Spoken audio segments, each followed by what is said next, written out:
여호수아 8장 1절에서 9절. 다 같이 우리 집중해서 오늘 말씀이 여기다 있기 때문에 같이 우리 집중해서 읽겠습니다. 여호와께서 여호수아에게 이르시되 두려워하지 말라, 놀라지 말라. 군사를 다 거느리고 일어나 아이로 올라가라. 보라, 내가 아이 왕과 그의 백성과 그의 성읍과 그의 땅을 다 네 손에 넘겨 주었으니 너는 여리고와 그 왕에게 행한 것 같이 아이와 그 왕에게 행하되 오직 거기서 탈취한 물건과 가축은 스스로 가지라. 너는 아이 성 뒤에 복병을 둘지니라 하시니 이에 여호수아가 일어나서 군사와 함께 아이로 올라가려 하여 용사 3만 명을 뽑아 밤에 보내며 그들에게 명령하여 이르되 너희는 성읍 뒤로 가서 성읍을 향하여 매복하되 그 성읍에서 너무 멀리 하지 말고 다 스스로 준비하라. 나와 나를 따르는 모든 백성은 다 성읍으로 가까이 가리니 그들이 처음과 같이 우리에게 쳐 올라올 것이라. 그리할 때에 우리가 그들 앞에서 도망하면 그들이 나와서 우리를 추격하며 이러기를 그들이 처음과 같이 우리 앞에서 도망한다 하고 우리의 유인을 받아 그 성읍에서 멀리 떠날 것이라. 우리가 그들 앞에서 도망하거든 너희는 매복한 곳에서 일어나 그 성읍을 점령하라. 너희 하나님 여호와께서 그 성읍을 너희 손에 주시리라. 너희가 그 성읍을 취하거든 그것을 불살라 여호와의 말씀대로 행하라. 보라, 내가 너희에게 명령하였느니라 하고 그들을 보내매 그들이 매복할 곳으로 가서 아이 서쪽 베델과 아이 사이에 매복하였고 여호수아는 그 밤에 백성 가운데서 잤더라. 아멘. 네, 오늘 아침에는 하나님의 전략과 순종으로 이룬 승리라는 제목으로 같이 안내를 나누겠습니다. 하나님의 전략과 순종으로 이룬 승리. 우리가 지금까지 여호수아 제 8장까지 왔는데 특히 6장에서 여리고성을 점령하고 또 취했죠. 그런데 이제 어제 우리 말씀을 전거받은 대로 7장에 와서는 여리고성보다는 훨씬 작고 또 그들이 보기에는 아주 우리 말 중에 이런 말이 세피하게 보인다는 말이 있어요. 그래서 아주 우습게 본 거죠. 아이성에 대해서. 그리고 싸웠는데 패하고 말았습니다. 그래서 이 표현이 참 재밌습니다. 우리 7장에 보시면은 3절을 보십시오. 7장 3절 여호수아에게로 돌아와 그에게 이르되 백성을 다 올라가게 하지 말고 우리 다 올라갈 필요 없다. 2-3천 명만 올라가서 아이를 치게 하소서. 그들은 소수이니 모든 백성을 그리로 보내어 수고롭게 하지 마소서. 딱 이 말투에는 누가 들었는 거죠? 그냥 이 게임도 안 된다는 거예요. 그런데 이렇게 자신만만한 이들의 생각과 이스라엘 무리 속에는 뭐가 없었느냐? 하나님의 뜻을 구하고 하나님의 은혜를 구하는 장면은 없었습니다. 그래서 그들은 패전하고 말았습니다. 그런데 그 패전하는 그들의 심정을 7장 5절에 아주 명확하게 표현하는데 아이 사람이 그들을 36명쯤 쳐 죽이고 성문 앞으로부터 스바림까지 쫓아 내려가는 비탈에서 쳤으므로 백성의 마음이 녹아 물같이 된지라. 그래서 이 아이성에 치러 갔던 전쟁하러 갔던 세피하게 여기로 갔던 사람들이 돌아올 때는 어떤 상태로 돌아왔다고요? 그들의 마음이 다 녹아버렸다. 저는 이 성경 표현을 진짜 실감나게는 저는 아직 제대로 못 느끼는 것 같아요. 예를 들어서 그 IS한테 신앙생활 한다고 신앙을 지키겠다고 참수당하는 사람들이 20명인가 그 전에 나와서 세계적으로 뉴스거리가 됐잖아요. 과연 그런 상황들이 되면은 마음이 녹지 않을까? 마음이 녹지 않을까?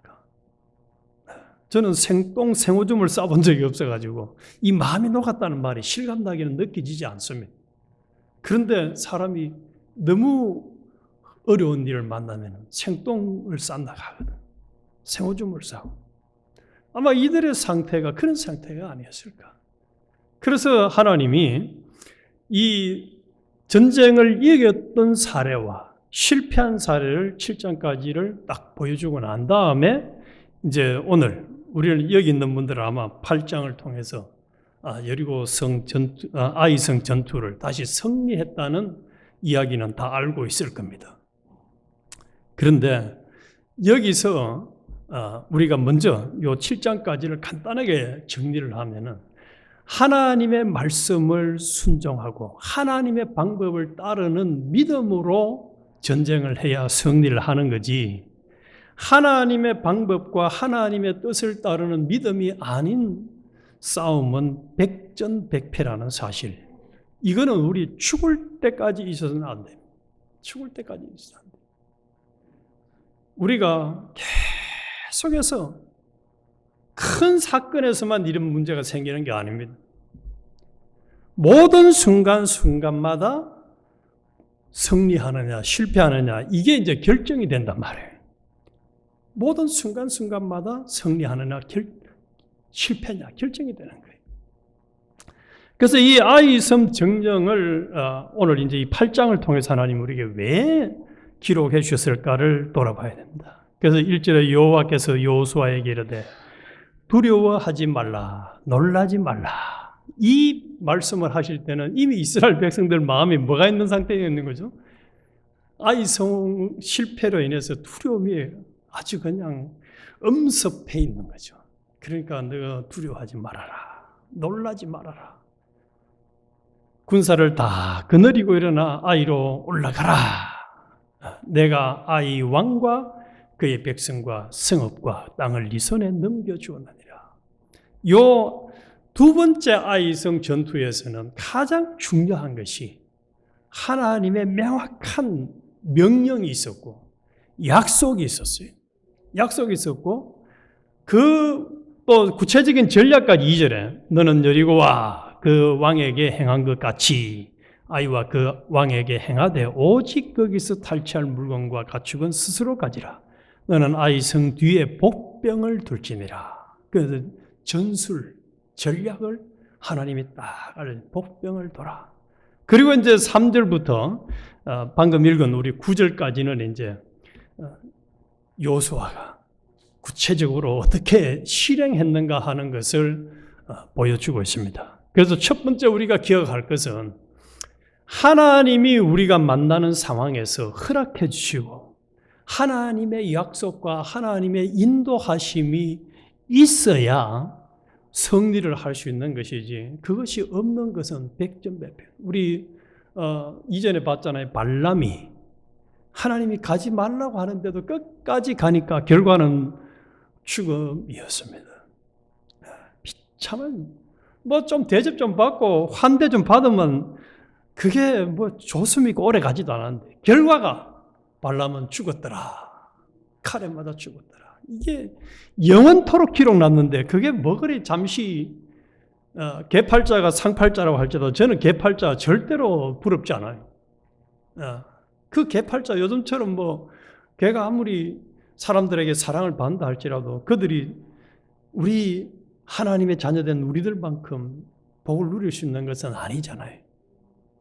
그래서 우리는 항상 내가 가는 이 길을 하나님이 명령해서 하나님이 인도하는 대로 따라서 순종하는 걸음인가? 하나님 제껴놓고 내 혼자 지금 가는 그 선택, 가는 길, 가는 행동, 가는 말은 아닌가를 우리는 점검해 봐야 됩니다. 수시로 점검해 봐야 돼요. 하나님 손대 뿌리면은 비참합니다. 예수님 말씀한 대로 맛이른 소금 되면은 어떤 현상이 난다고 했습니까? 그럼에도 쓸데가 없었어. 밖에 버리고 사람에게 밟힐 뿐이니라. 하나님 손대 뿌리면, 하나님이 함께 해주지 아니하면 여기 있는 우리는 아무도 결과가 허무하게 되지 않을 사람 없습니다. 그래서 이제 2절 이하부터 15절까지 여호수아가 중심이 되어서 이스라엘 백성들이 이제는 아이성 처음에 올라갈 때 몇 명 올라갔습니까? 3,000명만 올라가도 충분하다 했다가 오늘 본문에 보니까 3만 명을 뽑아가요. 장정만 60만 명이었다가 이제 지금 다 죽고 또 새로 태어난 사람 해도 어쨌든지 이 이스라엘 군인들은 지금 많은 거예요. 군사들이 많은데 그 중에서 이제 3만 명을 딱 뽑아가지고 전투를 하러 가는데 그 과정이 중요합니다. 하나님이 명령한 대로 복병을 두라고 한 대로 이 여호수아가 복병을 줍니다. 11절에 보십시오. 그와 함께한 군사가 다 올라가서 그 성읍 앞에 가까이 이르러 아이 북쪽에 진치니 그와 아이 사이에는 한 골짜기가 있더라. 그가 약 5,000명을 택하여 성읍 서쪽 베델과 아이 사이에 매복시키니, 요게 이제 매복시켰다 요 말이 중요한 거예요. 하나님이 2절에서 뭐라고 했습니까? 성 뒤에 복병을 둘지니라 한 대로 이들이 5,000명을 선택해가지고 복병을 두고 이제 나머지 25,000명은 여호수아와 함께 아이성으로 이제 쳐들어가는 척 하다 하니까 이전에 뭐 한번 이겨봤기 때문에 우리 사람의 심리라는 게 다 그렇잖아요. 한번 이겨보면은 그 다음에 다시 만나는 싸움은 이건 뭐 세피하게 보이는 거지. 그래서 여호수아가 이제 25,000명이 끌고 가기 위해서 저는 이 9절에서 참 은혜를 받았어요. 9절. 그들을 보내매 그들이 매복할 곳으로 가서 아이 서쪽 베델과 아이 사이에 매복하였고 여호수아는 그 밤에 백성 가운데서 잤더라. 야, 이 여호수아가 참 멋진 지도자예요. 백성 가운데서 전쟁 치러러 가기 위해서 함께 잤다. 함께 잤다. 나는 바람풍을 하지만 너는 바람풍을 해라가 아니고, 너희는 군인들이니까 나는 지도자니까 너희끼리 가서 잘 싸워서 이기고 나한테 보고만 해. 이게 아니라는 거죠. 백성 가운데 함께 잤더라. 이게 호텔방도 아니고 함께 잤더라. 참 지도자의 멋진 모습. 솔선수범해서 모범을 보이는 이 장면을 하나님은 딱 기록했어요. 여호수아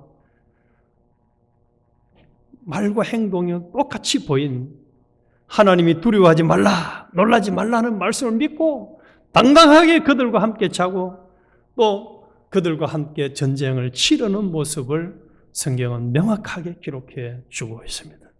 그래서 우리의 인생도 우리가 살아갔을 때에 이 하나님의 명령과 인도에 따라서 복종하는 이것을 이 여호수아 8장을 통해서 강력하게 우리에게 요구하고 있습니다.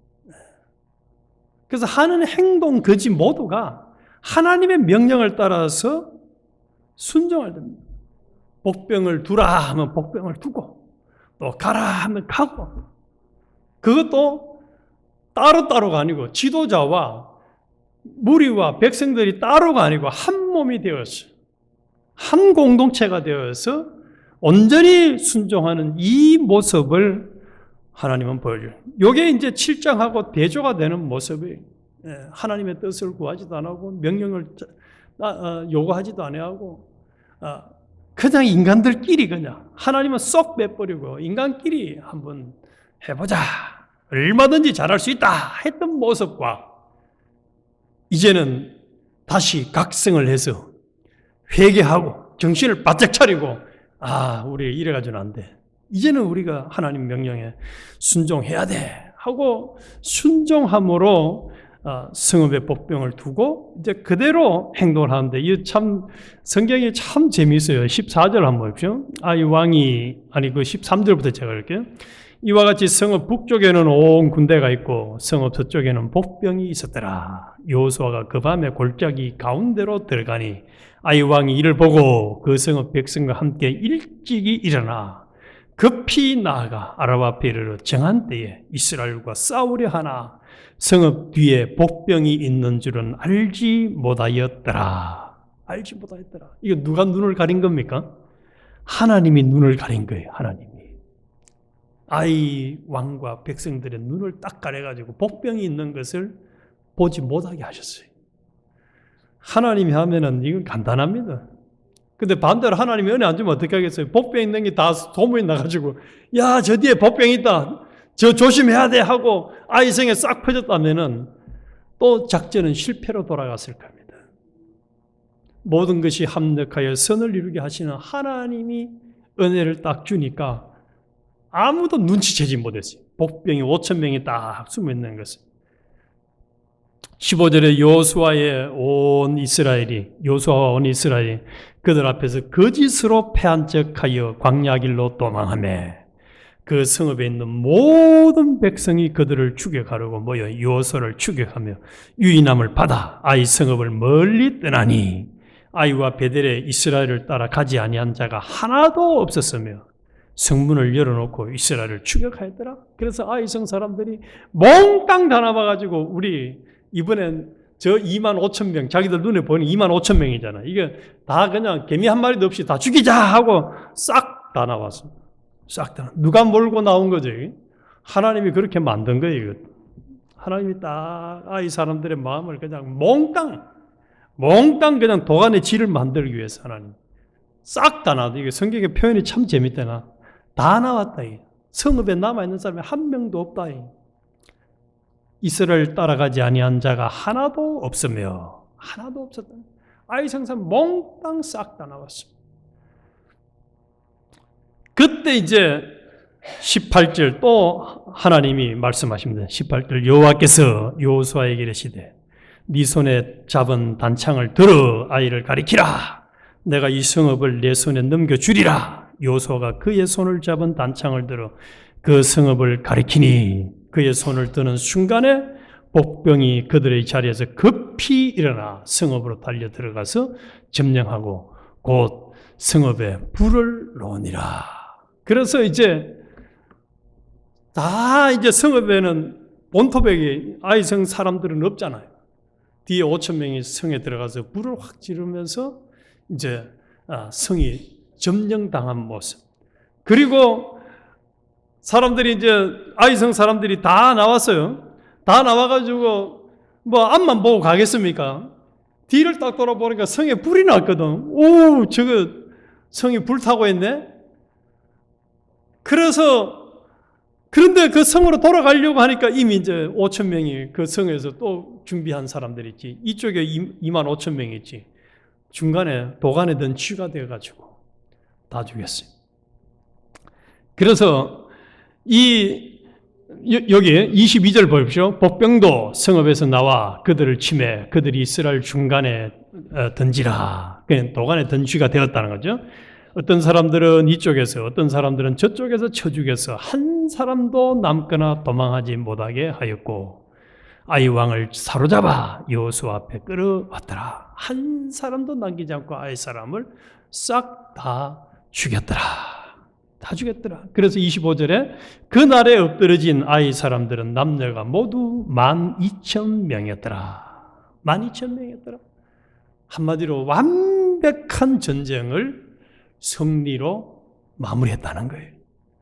누가 이렇게 은혜를 주신 거죠? 하나님이 은혜를 주신 겁니다. 자, 하나님은 꼭 전쟁을 해야지 이기도록 하시는 하나님이 아닙니다. 때로는 히스기야가 기도하니까 하룻밤 새에 얼마나 많은 사람들이 그냥 죽어나가도록 할 수 있습니다. 연병으로도 하나님이 다 진멸할 수도 있습니다. 그런데 이 8장은 분명히 전쟁을 치르도록 했습니다. 치르도록 했어요. 전능자 하나님은 다 할 수 있지만은 때로는 우리의 순종을 요구한단 말이에요. 우리가 몸소 실제적으로 행동에 옮기는 것을 요구합니다. 그 중에 대표적인 것 중에 하나가 제가 볼 때는 기도하는 것이 아닐까. 또 성경을 읽고 묵상하는 것이 아닐까. 가다 그냥 한쪽 구석에 처박아 놓고 그냥 일주일 내가도 성경 한 장 안 읽고 묵상 안 하고 살 수도 있지만은 하나님은 뭐라고 말씀해? 복 있는 사람은 여호와의 말씀을 주야로 묵상하는 자가 복이 있다. 쉬지 말고 기도해라. 하나님이 기도 제목을 주면 감사도 하고 회개도 하고 간구도 하고 하나님 앞에 실제적인 기도 생활을 해라. 이렇게 쉬지 말고 기도하라. 그래서 우리가 실제로 행동에 옮겨야 되는 것이 있어요.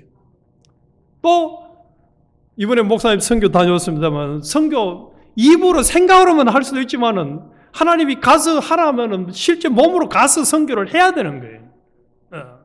직접 가야 되는 거예요. 어쨌든지 이 8장을 통해서 하나님은 완벽한 아이성 전투를 승리했다 하는 것을 보여주고 있습니다. 이 모든 것이 철저하게 하나님 명령을 따랐을 때에 그런 결과가 왔다는 거예요. 그리고 이제 마지막에 30절부터 35절 사이에는 이렇게 전쟁을 다 승리하고 난 다음에 뭘 하느냐. 30절에 보니까 그때의 여호수아가 이스라엘의 하나님 여호와를 위하여 에발산에 제단을 쌓았으니 제단을 쌓고 제사를 드리며 마지막 34절 그 후에 여호수아가 율법책에 기록된 모든 것대로 축복과 저주하는 율법의 모든 말씀을 낭독하였더라. 하나님이 이들에게 전쟁을 승리하게 한 목적이 눈에 보이는 전쟁 승리에만 있는 게 아닙니다. 하나님의 말씀을 다 직접 행하는 백성들이 되기를 원하는 겁니다. 그래서 35절 마지막 결론, 모세가 명령한 것은 여호수아가 이스라엘 온 회중과 여자들과 아이와 그들 중에 동행하는 구류민들 앞에서 낭독하지 아니한 말이 하나도 없었더라. 하나도 없었더라. 그래서 하나님은 이 아이성 전투를 통해서 최종 목적은 그들이 하나님 말씀대로 순종하는 믿음의 공동체가 되기를 원하셨던 것입니다. 우리에게 요구하는 것도 요겁니다. 요거. 우리에게 요구하는 것도 그래서 한마디로 오늘 이 8장을 정리한다면은 하나님의 말씀을 일부분만 따르는 사람들이 되어는 안 된다. 온전히 따라 온전히. 그것도 끝까지 따라요. 끝까지 따라요. 그래서 하나님 말씀에 순종함으로 온전히 순종함으로 나아갈 때에 이게 믿음으로 승리하는 삶이거든요. 믿음으로 나아갈 때만이 인생이 승리가 있고 거기에 하나님의 함께 하심이 있고 하나님의 약속의 복이 성취되는 역사가 일어나지 믿음이 아닌 그것은 아무 소용없다는 사실. 인간의 수고는 헛수고입니다. 그거 다 해본 사람이 누구 솔로몬이잖아요. 솔로몬이 뭐라고 합니까? 내 인생 살아보니까 하나님을 경외하고 하나님 말씀 순종하는 것 외에는 아무 소용없더라. 그래서 너는 제발 하나님을 경외하고 하나님 말씀 순종하는 것이 인간의 본분이다. 그것이 너의 기본 자세가 돼야 된다. 말씀하잖아요. 우리도 이 시간 이후부터 우리가 남은 생에 이제 얼마만큼 우리 앞에 살아갈지 모르겠지만은 우리 모두가 살아가면서 이 여호수아를 통해서 아이성과의 전쟁에서 실패했던 모습을 잊어버려서도 안 될 것이고 이겼던 이 방법과 그 진리를 우리에게 적용시키는 것을 절대로 잊어버려서는 안 된다는 사실. 항상 명심합니다. 항상 명심합니다. 그래서 하나님의 말씀에 온전히 따르는 삶. 온전히 따르는 삶. 그래서 우리는 이게 돼야 돼. 나중에 누군가가 옆에서 툭 치면서 당신 왜 그랬어요? 이러면 나 하나님 말씀대로 순종한 것뿐이야. 이렇게 확신하게 답을 할 수 있다면 얼마나 좋아요. 그런데 내 마음인데 왜? 네가 왜? 이랬나 버리면 이게 벌써 이제 이 말씀하고는 아무 상관없는 거예요. 내 마음인데 네가 왜? 우리는 악은 뭐로도 버리라고 했습니까? 모양이라도 버리라고 했잖아요. 모든 생각과 행동과 은행 심사 전부가 이것은 하나님의 뜻을 순종한 것이야. 이게 하나님이 하라고 해서 내가 한 것뿐이야. 우리는 당당하게 이렇게 고백할 수 있고 자신할 수 있는 사람이 되어야 하겠습니다. 그러면은 우리의 걸음걸이, 우리 가정과 우리 영교회를 하나님이 온전히 승리하도록, 또 결과가 나중에 심히 창대하리라 한 그 말씀대로 우리 영교회가 심히 창대한 교회가 될 것입니다. 이런 은혜와 복을 누리게 해달라고 오늘 우리 간절히 합심해서 기도하십시다. 제가 기도하고 우리 함께 기도할 때에 우리 교회 지금 목사님 이제 참 건강한 모습으로 선교 다녀오신 것 보니까 얼마나 감사한지요. 그래서 앞으로도 우리 교회에 맡겨진 선교 사명을 잘 감당하는 교회와 우리 모두가 되게 해달라고 기도하고, 또 다음 세대들 EM 예배부 학생들이 잘 성장할 수 있도록 위해서 기도하고, 또 후임을 위해서 지금 일정을 기도하며 준비하는 모든 과정에, 모든 과정마다 하나님이 개입하셔가지고 은혜롭게 잘 씹어지도록 은혜 주시길. 또 몸이 아픈 지체들이 우리 다 알다시피 많지 않습니까? 그래서 몸이 아픈 지체들이 건강을 회복해서 참 마음껏 예배드리고 마음껏 기도하고 찬양하면서 신앙생활을 참 행복하게 하다가 주님 만나는 그런 역사들이 일어나게 해달라고 기도하고, 또 우리 정치 상황이나 경제 상황이 한국, 미국 이게 참 전쟁터 같아요. 요즘 완전 전쟁이야. 그래서 이 나라에 하나님이 은혜를 주셔가지고 또 정치가 순조롭고 평강해야 우리가 신앙생활 하는데도 잘할 수 있잖아요. 그래서 우리 이런 것을 위해서 합심해서 기도하고 축도를 마치겠습니다. 하나님 아버지, 오늘 말씀